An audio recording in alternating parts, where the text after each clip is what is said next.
Monseigneur, Votre Altesse Royale, Mesdames et Messieurs, d'abord c'est un grand plaisir et un grand honneur d'être ici ce soir. J'avais pu venir avec mon épouse au Forum en 2019. J'ai pu voir les débuts de cette remarquable entreprise et je dois dire que c'est quelque chose de très impressionnant. Et je vais dire basiquement 4 choses dans les minutes qui viennent.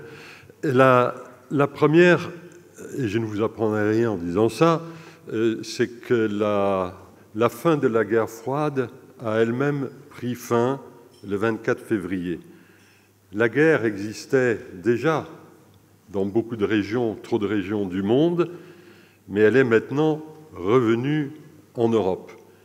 Et en Europe, à une très grande échelle. C'est la guerre la plus importante qu'il y ait eu sur notre continent depuis la Deuxième Guerre mondiale et à certains égards, la guerre la plus importante qu'il y ait eu dans la planète depuis la Deuxième Guerre mondiale en termes de conséquences en Europe et au-delà d'Europe. Alors les 4 points, c'est quoi? D'abord, et c'est une très mauvaise nouvelle, on peut avoir à la fois la peste et le choléra. On peut avoir à continuer à faire face aux défis immenses qui ont été abordés en 2019 au Forum à Luxembourg, tout en ayant à se retrouver, si j'ose dire, sur les bras avec un conflit qui est proche dans son envergure d'un conflit mondial. Et il faut faire les 2 choses en même temps. Il va falloir assurer, on ne peut pas choisir entre les 2. Il va falloir s'occuper et des uns et des autres. Ça, évidemment, ce n'est pas une bonne nouvelle. Je ne suis pas très connu pour les bonnes nouvelles que j'apporte. Je vous préviens tout de suite. Mais il y en aura quand même une à la fin. La deuxième chose, et c'est également une très mauvaise nouvelle, c'est la nature de la guerre en Ukraine. Toutes les guerres sur notre continent n'ont pas été des guerres idéologiques et des guerres où les corps sont devenus, et notamment les corps de femmes, sont devenus des instruments de guerre, des instruments de barbarie. La guerre actuelle, elle ressemble à bien des égards à la violence déchaînée pendant la Deuxième Guerre mondiale, et en Asie et en Europe. Et une guerre puissamment idéologique. Pour le président Poutine, car il faut le nommer, il s'agit censément de dénazifier l'Ukraine. Donc tout Ukrainien, pour autant qu'une telle chose existe, est un nazi, et l'invasion s'apparente à certains égards à un ethnocide. Le président Poutine nous a expliqué par écrit et à l'oral, longuement, de façon réitérée, fréquente, que l'Ukraine n'existait pas, que ce n'était pas un peuple, que ce n'était pas un État. Dans ces conditions-là, faire le pas vers l'élimination de l'autre est très facile, puisque l'autre n'existe pas pour commencer. La dernière trouvaille de l'ancien président russe, Medvedev, le prédécesseur de Poutine, c'est d'appeler l'Ukraine l'erreur 404. Vous savez, quand vous allez sur votre ordinateur en ligne et vous tombez sur Error 404, no such page. Alors là, c'est no such country. Il n'y a pas un tel pays. Alors il ne faut pas être trop étonné de voir ce qui se passe dans ces régions. J'ajoute aussi, pour parfaire le tout, que le président russe a également expliqué que les responsables ukrainiens n'étaient pas seulement des nazis, ils sont aussi des mafieux, des marionnettes des Américains, des drogués et des déviants sexuels. Tout ça dans la même phrase. C'est pour ceux ou celles d'entre vous qui avaient écouté attentivement, parce qu'il faut toujours écouter attentivement M. Poutine, le 21 février à la télévision, quelques jours avant que la guerre ne commence. Et Il s'agit donc, comme pendant la Deuxième Guerre mondiale, de déshumaniser, de tuer, d'éliminer. Et pour aggraver le tout, le soutien ostentatoire apporté à cette entreprise par les autorités de l'Église d'État orthodoxe de Moscou, ça donne en plus une coloration religieuse puissante à cette affaire.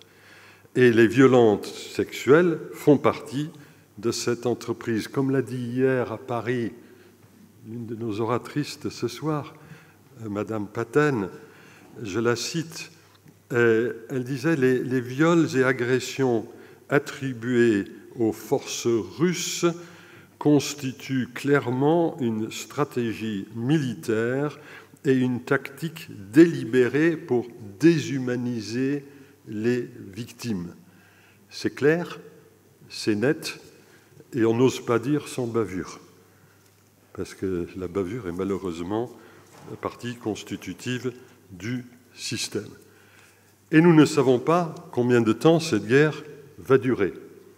Pour solder les comptes entre la Russie et la Pologne, entre le premier partage en 1752 et le pacte germano-soviétique en 1940, il avait seulement fallu un peu plus de 178 ans.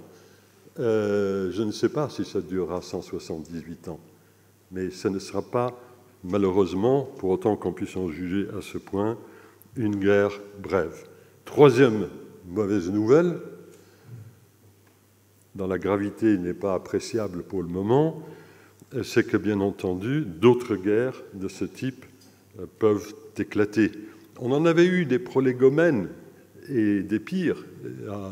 Le rappel a été fait il y a quelques instants de la Bosnie, des Balkans. Là, on est à des échelles encore plus importantes.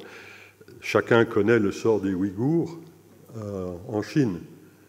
La Chine a un mode de gouvernance, une approche du monde qui sont plus proches de celle du partenaire russe que du concurrent américain ou des démocraties européennes. Donc là aussi, problème. Mais alors le quatrième point, et c'est là où je vais changer un petit peu de tonalité. Toute guerre est malheur. Je crois que chacun l'a dit ici ce soir, et c'est malheureusement tout à fait vrai. Mais il y a une grande différence entre ce qui se passe aujourd'hui et la capacité de savoir. Nous savons pratiquement tout de suite. C'était déjà vrai en 2019, mais maintenant, les moyens de communication sont tels que l'information est diffusée largement et peut être traitée et exploitée, ce qui vous a été expliqué il y a quelques minutes seulement, une application qui permet de recueillir les témoignages d'une façon organisée, sur le vif, tout de suite. Et bien sûr, bien d'autres choses. Dans l'affaire ukrainienne, on n'a pas attendu, comme à Katyn en 1943, il avait fallu attendre 3 ans pour savoir que les officiers polonais avaient été tués en 1940, et il avait fallu ensuite 50 années supplémentaires pour savoir qui avait fait le coup. Là, maintenant, ça va un tout petit peu plus vite. Et là, c'est un immense espoir, bien entendu. Nous avons des outils que nous n'avions pas.